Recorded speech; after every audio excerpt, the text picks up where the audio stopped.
Buenos días, me llamo Manuel Expósito, tengo 52 años, profesión cocinero, vivo en Guadix, Granada, andaluz.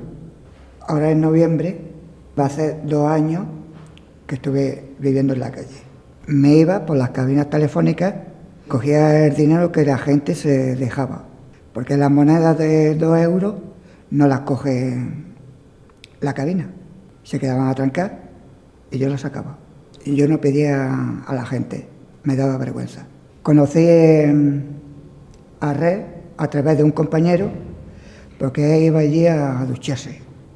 Me duchaba, me afeitaba, me daban lo que necesitaba, ropa, zapatos o zapatillas.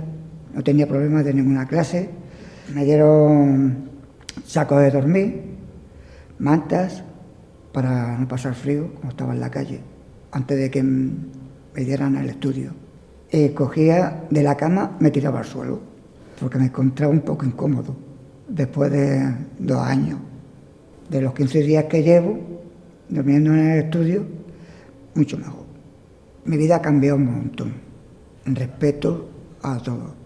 Más tranquilo, más relajado, me siento con más ánimo que cuando estaba en la calle. Si todos nos implicamos, podemos conseguirlo. 1 millón de gracias.